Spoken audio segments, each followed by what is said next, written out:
와룡봉추입니다. 저희 와룡봉추 인베스트에서는요, 현재 무료 카톡방, 텔레그램 정기구독방, VIP방 3개를 운영을 하고 있습니다. 무료 카톡방의 경우에는 지금 현재 비번을 걸어놓은 상태라서 영상을 매일 올라가는 영상에 중간에 제가 비번을 바뀌게 되면 계속 바뀌는 비번을 말씀을 드리게 될 것이고요. 텔레그램방 정기구독방 같은 경우는 뭐 개인적으로 어느 정도 혼자 매매가 가능하신 분들을 대상으로 이제 말씀을 드리고 있는데, 이렇게 이제 말씀드렸던 일주일에 두세 종목 정도씩 이제 종목을 말씀을 드리고 그 종목들에 대해서 이제 매매를 진행을 할 수 있게끔 하는데, 5% 이상 올라가는 구간에서는 자율 매도로 제가 전환을 해드리는데, 기본적으로 보이는 자리까지는 다 제가 말씀은 드립니다. 그래서 혼자 매매가 가능하신 분들, 대응이 가능하신 분들 같은 경우는 수익을 더 키울 수도 있는 그런 정도의 흐름으로 만들어 가실 수 있을 거고요. VIP방 같은 경우는 이제 이 전반적인 부분을 다 이렇게 관리를 저희가 해드리면서 수익 같은 경우도 이렇게 이제 기본적으로 수익들이 이렇게 난 부분들이고, 이 부분들은 아마 여러분들이 여기에서 찾아보시면 저희 회원분들이 직접 수익을 내시고 나서 올려주신 내용들도 다 있으니까, 여기에 있으니까 확인해 보시면 될 것 같습니다. 여기에 있습니다.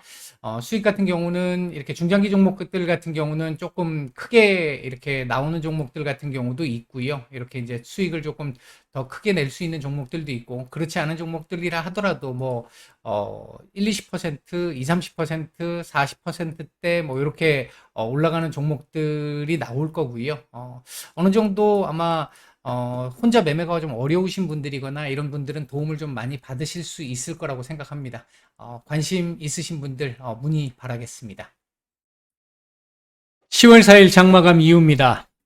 오늘 시장 얘기를 좀 드려보고자 하는데, 나름 의미 있는 모습들이 조금 몇 개가 좀 나오기는 했습니다. 이제 관련해가지고 얘기를 좀 드려보도록 하죠. 얘기를 들어보시고 도움이 되셨다고 생각되시는 분들은 구독, 좋아요 한 번씩 눌러주시면 감사하겠습니다. 자, 오늘 제가 무방에서도 장전 브리핑에서 오늘 갭상승 출발 예상이 되고 견조한 흐름 정도가 나올 걸로 보여진다라고 말씀을 드렸는데, 제가 예상한 것보다도 훨씬 더 견조하게 나왔고요. 갭상승 출발 이후에 초반에 살짝 누름이 있었습니다만 이후부터 꾸준하게 반등을 보여줬고요. 중간에 살짝 한번 눌림이 나왔었는데 이후부터 꾸준하게 반등세를 이어가면서 오후장 중후반 들어오면서부터는 코스피는 횡보하는 모습, 코스닥은 계속해서 지속적으로 상승세를 키운 모습으로 마감을 했습니다. 오늘 일단 특징적인 부분을 보면, 먼저 수급적인 측면에서 먼저 보면요.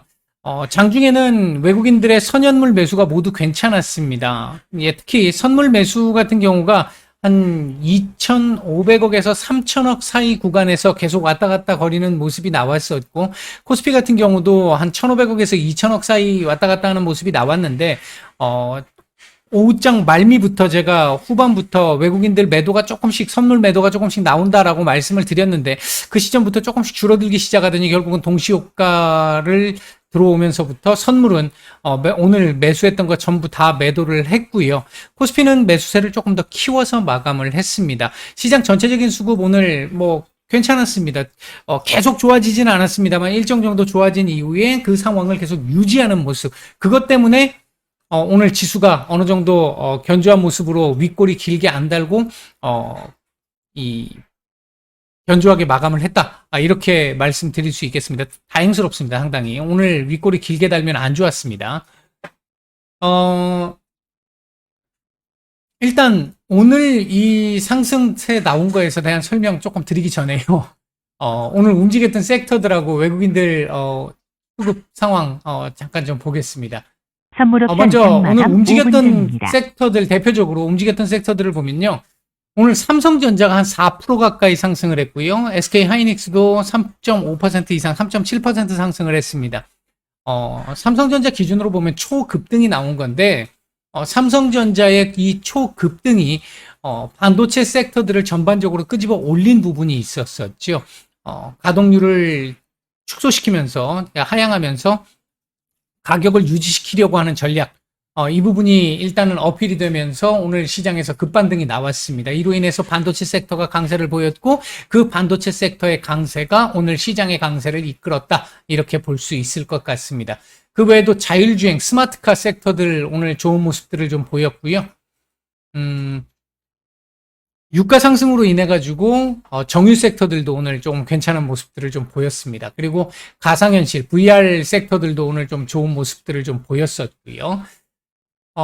외국인들 오늘 매수했던 종목들을 보면요. 코스피 쪽에서는 삼성전자, SK 하이닉스 매수세가 상당히 좋았습니다. 오늘 현재 2,100억 정도 매수를 했는데 이게 이제 하나 안타까운 부분인 거죠. 오늘 외국인들 코스피 시장에서 2,100억 정도 매수가 들어왔었는데 삼성전자, 하이닉스 두 종목 매수를 빼면요. 한 1,200억 가량 매도 우입니다. 두 종목을 빼면요. 그만큼 삼성전자와 SK 하이닉스의 집중적인 매수가 좀 들어왔던 것이다. 이렇게 볼 수 있다라는 거죠. 반도체 섹터더라고요. 자, 그 다음에 그 외에도 포스코홀딩스, LG화학, KTNG, 한화솔루션, 삼성화재 이런 종목들 매수가 좀 들어왔고요. 매도상위 쪽에서는 오늘 네이버 매도가 엄청났습니다.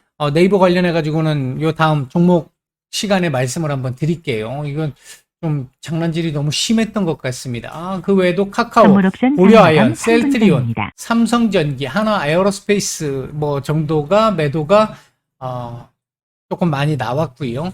코스닥 시장 쪽에서는 미래나노텍, 에코프로비엠, 알테오젠, 천보, 성일하이텍, 휴젤 이런 LX세미콘까지 오늘 LX세미콘 뉴스도 있었었죠. 매수가 괜찮게 들어왔고요. 매도 상위 쪽에서는 에코프로, 아프리카TV, 오스템 임플란트, 셀트리온 헬스케어, 뉴플렉스, LNF 이런 종목들 매도가 좀 나왔습니다. 자, 오늘 일단 이 오후장에서 꾸준하게 이 상황을 유지시키거나 추가적인 코스닥 상승세를 만들었던 흐름 중에 하나. 잘 생각을 해보시면 제가 이거 일요일 날 올려드렸던 영상 이 정도 시기에서는 바닥이 나올 것 같습니다라고 말씀드렸던 그 구간 그 영상에 보시면 제가 시나리오별로 조금 말씀을 드렸잖아요. 시나리오들을 말씀을 드렸잖아요. 말씀을 드렸는데 오늘 아침에 나왔던 미국 시장의 오늘 반등 이유이기도 했던 부분들이 제가 거기서 말씀드렸던 내용들이 있었잖아요. 연준 위원들 시장의 반발 그 부분이 오늘 일단 조금 좀 어필이 좀 됐던 부분이 있었죠. 미국 시장 마찬가지고 우리 시장 마찬가지입니다. 그런 가운데 영국의 감세 철회, 그러니까 영국이 지금 현재 일단 영국 굉장히 지금 혼란스러운 상황이잖아요. 통화정책과 재정정책이 지금 발을 맞추지 못했던 엇박자를 탔던 그 상황 속에서 경기 침체에 대한 우려, 물가 상승에 대한 우려 모두 있는 상황. 이거 지금 아직까지 해결되지는 않았지만 오늘 일단 트러스 총리가 한 발짝 양보함으로써 이 재정 부양책이 약간 좀 일단 수그러들고 이 부분이 시장의 혼란을 일단은 좀 막아줄 수 있을 것 같다. 이런 흐름 속에서 연준 위원들과 미국의 각 전문가들의 이 강한 반발 움직임, 이런 움직임들이 계속해서 연준의 시각 변화, 이런 것들이 계속해서 조금씩 나타나기 시작하는 가운데 오늘 오후장에 호주의 금리 인상이 발표가 됐는데 호주가 오늘 원래 시장의 예상은 빅스텝이었죠. 50bp가 예상치였습니다. 근데 느닷없이 불현듯 갑자기 호련히 표표히 신압으로 서든이하게 이것도 말도 너무 오랜만에 하니까 꼬이네요.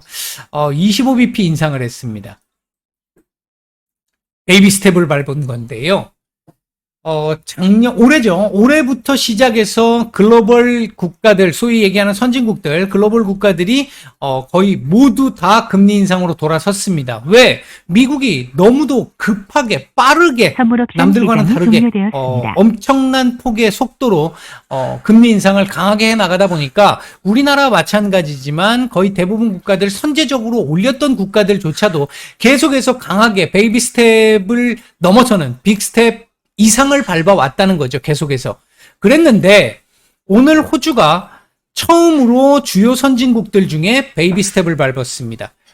자, 왜 지금 물가 상황을 놓고 보면 빅스텝 밟아야 되는 게 정상입니다. 그리고 지금 분위기 그렇고요. 미국은 11월 달도 자이언트 스텝이 지금 예정되어 있는 상태입니다. 그런 상태인데 어떻게 25밖에 올리지 않을 수 있을까? 이게 가능할까? 라는 부분을 생각을 해본다면 지금 현재 미국의 급격한 금리 인상 때문에 금리 인상을 안 할 수는 없는 상황이라는 겁니다. 물론 그 미국의 급격한 금리 인상의 배경에는 이제 물가 상승, 인플레가 자리 잡고 있는 부분이고 전 세계 다 인플레가 심합니다. 그래서 어차피 금리 인상을 하기는 해야 돼요. 해야 되는 상황인데 강하게 해야 되는 구간이라고 생각을 했고 이 부분이 조금씩 미국이 너무 강하게 나가다 보니까 야 이거 너무 좀 강한데 우리가 이거 미국 따라가다 가랑이 찢어질 수도 있을 것 같은데 이런 위험 상황들이 인지되고 있는 상황 속에서 수요 둔화, 글로벌 수요 둔화, 경기 둔화가 표면화되기 시작을 하고 있잖아요. 최근에 나오는 경제 지표들을 보면 그 부분들이 나오기 시작을 하니까 첫 번째로 이거 빅스텝 우리는 못 따라갈 것 같아. 그러니까 물가 상승 때문에 금리를 올리기는 해야겠지만 너무 많이 올릴 경우에 수요를 완전히 다 죽여버릴 수 있을 것 같아. 경기가 파탄 날 수도 있을 것 같아. 라는 위험을 감지하고 첫 번째로 스텝을 끊었다는 겁니다. 베이비 스텝을. 테이프를 끊어줬죠. 자, 이렇게 되면 그렇다고 해서 미국이 당장 11월 달에 금리 인상의 속도를 베이비 스텝으로 낮출 것이냐, 그건 뭐 말도 안 되는 얘기입니다. 기본적으로는 자이언트 스텝이 맞다고 보는 거고요. 글쎄요, 남아있는 기간, 앞으로 한 달 정도의 기간이 남았기 때문에 이 남아있는 기간 동안 어떻게 바뀌면서 뭐 빅 스텝으로 내려올지는 모르겠습니다만 그 부분은 저는 개인적으로 지금 전혀 생각하지 않고 있습니다. 그냥 자이언트 스텝 간다고 생각을 합니다. 간다고 생각하는데 이제 중요한 건 그 분위기죠. 이번에는 자이언트 스텝 가는 게 맞다고 생각을 하고 있고요. 시장도 그렇게 인정을 하고 있는 상황인 것이고요. 그런데 다른 나라들이 이렇게 호주를 스타트로 해서 다른 나라들이 이만큼 따라오지 못하는 상황이 나오게 된다라고 한다면 미국 입장에서도 예를 들어 호주가 이렇게 했는데 그 뒤 선제적으로 올렸던 캐나다부터 시작을 해서 뭐 우리나라 마찬가지고 올려야 되는 폭이 조금씩 줄어들게 되는 상황이 나오게 된다라고 한다면 그 줄어드는 상황은 경기 둔화 우려란 말이죠. 글로벌 경기 둔화 우려라는 말이죠.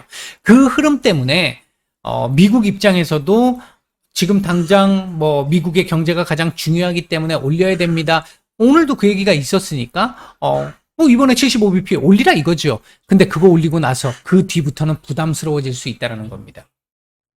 제가 말씀드렸던 11월에서 1월 시나리오 중에 첫 번째, 이게 가능성이 그렇게 높지는 않습니다라고 제가 어제 말씀을 드렸잖아요. 어제 말씀을 드린 건데 하루 만에 영국이 말을 뒤집으면서 시장 안정, 바닥을 잡기 시작하는 흐름 만들어주고 호주가 연타를 쏴주고 오늘 우리 시장에서 보였던 어떤 바닥을 잡는 듯한 신호들이 조금 일부 보이는, 바닥을 잡기 위한 시도가 나오는 그런 모습들이 나온 것들을 감안해서 본다고 한다면 11월 1일, 2일이니까 2일날 FOMC에서 75bp를 올리고 나서 그 이후부터는 시장이 조금씩 숨을 쉴 수 있는 상황이 혹시나 나올 수 있지 않을까. 조금 더 가능성이 높아지고 있다라는 하루 만에 가능성이 높아지고 있다라는 점이 일단은 상당히 저는 개인적으로 오늘 긍정적으로 봤습니다. 오늘 우리 시장이 끝까지 끝선을 유지해줬기 때문에 아마 미국 시장, 오늘 저녁에 미국 시장이 특별하게 돌발악재, 예를 들어서 지금 푸틴이 그 헛짓거리하고 있는 거 있잖아요. 핵잠수함이 지금 또 뭐 갑자기 사라졌다 뭐 이런 얘기 나오고 뭐 그 핵을 실은 열차들이 지금 좀 실험을 하기 위해서 북극해 쪽으로 좀 이동을 하는 모습이 포착됐다 뭐 이런 얘기들이 나왔는데 뭐 그거에서 더 큰 헛짓거리가 나오지 않는다라고 한다면 지금 일단 시장, 오늘 저녁 미국 시장 반등세를 조금 더 이어갈 가능성이 높고 그 부분이 내일 우리 시장에도 영향을 줄 가능성이 높습니다. 그러면서 바닥을 잡을 수가 있는데 이제 중요한 건 그러면 지금 이걸로 바닥이 완전히 잡히는 것이냐라고 물어보신다면 아직은 뭐라고 말씀을 못 드릴 것 같습니다. 이게 일단 여기가 바닥일 가능성, 2130포인트 부근이 바닥일 가능성은 상당히 높아지고 있는 상황인 거고요. 얘가 이렇게 해서 반등을 내일까지 이런 식으로 주고 요 근처 어딘가에서 바닥을 잡을지 아니면 다시 이렇게 내려와서 여기 부근에서 바닥을 잡게 될지 이건 아직 알 수 없습니다.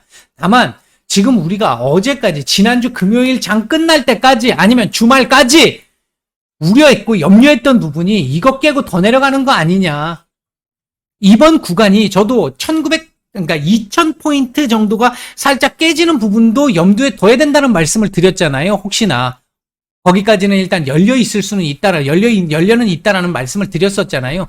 그러니까 거기까지 지금 또 내려오게 되면 또 고통이 심해지는 건데, 거기까지 내려오지 않고 이 자리에서 바닥을 잡아줄 수 있는 가능성. 그러니까 한번 올라갔다 다시 내려오는 한이 있더라도 여기를 안 깨고 지지를 하거나, 아니면 반등이 나온 상태에서 옆으로 기면서 바닥을 잡게 만들거나 하는 상황이 나올 가능성이 조금씩 더 훨씬 더 높아지고 있다라는 점이 상당히 좀 긍정적으로 볼 수 있는 부분이고, 오늘 호주의 이 베이비 스텝이, 글쎄요, 제가 조금 민감하게 보는 거일지는 모르겠습니다만, 기대 심리가 반영이 돼서 민감하게 반응하는 거일지는 모르겠습니다만, 개인적으로 생각을 할 때는 이렇게 나오는 상황들이 이제 더 이상 경기 둔화를 못 견디는 상황으로 오게 될 건데, 이게 호주에서 시작이 됐으니까 다른 나라로 파급이 조금씩 될 수 있지 않을까. 아직 경기가 침체된 건 아니고 경기 침체에 대한 우려인데, 그 우려가 먼저 반영이 되면서 금리 인상의 속도가 조금씩 늦어질 수 있는 상황,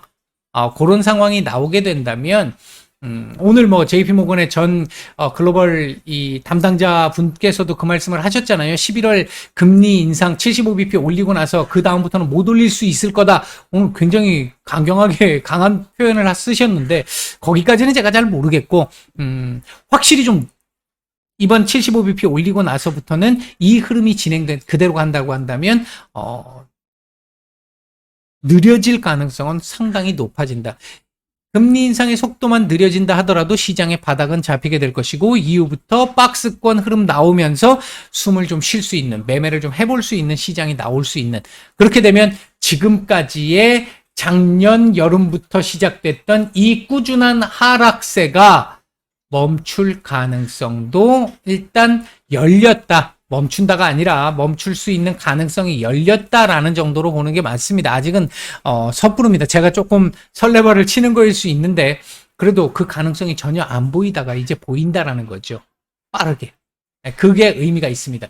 그리고 이제 여기서 한 가지 여러분들이 또 조금 주목하셔야 될 부분 중에 하나는, 호주 같은 경우에 오늘 이 베이비 스텝을 밟고 나서요, 0.25%포인트를 올리고 나서 호주 달러는 떨어졌습니다만, 호주 증시는 급반등이 나왔잖아요. 추가적으로 더 증시가 아주 우호적으로 반응을 했습니다. 그렇다면 우리나라 한은도 지금 현재 빅스텝 얘기들이 나오고 있는 상태인데, 25bp 베이비 스텝을 밟게 되면 우리도 그러면 똑같은 길을 갈 수 있지 않을까라고 생각을 하면, 그건 또 조금 아닌 것 같습니다. 우리는 50을 올리는 게 조금 더 맞을 수도 있어요. 경기도나 우려가 좀 더 커질 수 있지만 50을 올려놓고 다음부터 조금 조절을 하는 게 맞을 수 있습니다. 왜? 호주는 현재 올해 들어와서 계속해서 무역 수지 흑자국입니다. 무역 수지가 아주 좋습니다. 아직까지는. 그런 상황이기 때문에 이렇게 올려도 버틸 수가 있는 거예요. 외국계 자본이 안 빠져나간다는 거죠. 그만큼까지 많이. 근데 우리나라 같은 경우는 지금 현재 무역 수지 계속해서 적자가 엄청나게 커지고 있는 상황. 물론 이번 달 9월 달에는 적자 폭이 조금 줄기는 했습니다만, 우리 수출도 지금 많이 줄어들고 있고, 수입은 지금 원자재 가격 상승 때문에 계속해서 수입 물가 증가가 부담을 주고 있는 상태잖아요. 그래서 무역 수지가 계속 적자를 기록하고 있는 상황이잖아요. 이런 상황, 6개월 연속 적자인 상황에서 금리까지 많이 안 올리게 되면 우리나라의 무역 구조, 경제 구조상 호주보다도 훨씬 더 무역 구조에 많이 의존을 해야 하는 상황이고, 우리는 원자재 수출이 아니잖아요. 수입이잖아요. 이런 상황인 호주와 상황이 완전히 다른 상황인데, 똑같이 이렇게 올린다라고 하게 되면 외국인 자금이 지금 그나마 조금씩 들어오기 시작했던 거 또 빠져나갈 수 있습니다. 따라서 우리나라는 이렇게 올리는 게 맞다고 생각을 하고, 다음번에 미국 75bp 올리고 나서 다음번에부터 조금 조절, 시장 분위기를 보면서 하는 게 조금 더 안전한 그림이 아닐까 일단 생각이 듭니다. 오늘 증시 반등 나오고 나서 이게 증시가 반등이 조금 이어지게 되면 증안펀드 또 없어질지 모르겠는데, 공매도 얘기도 또 쑥 들어갈지 모르겠는데, 일단은 시장 안정화를 위해서는 지수가 조금 더 반등을 준다 하더라도 하는 게 맞다라고 생각을 하고, 공매도도 이거 기울어진 거 좀 바로 잡기 전까지는 사실은 좀 한시적으로라도 금지를 시켜줘야 하단이 좀 제한적일 수 있습니다. 거기에 힘을 좀 더 실어줄 수 있습니다. 일단 개인적인 생각을 조금 더 부연해서 말씀을 드렸습니다. 오늘 하루 굉장히 고생들 많으셨고요. 내일 뵙도록 하겠습니다. 마치겠습니다.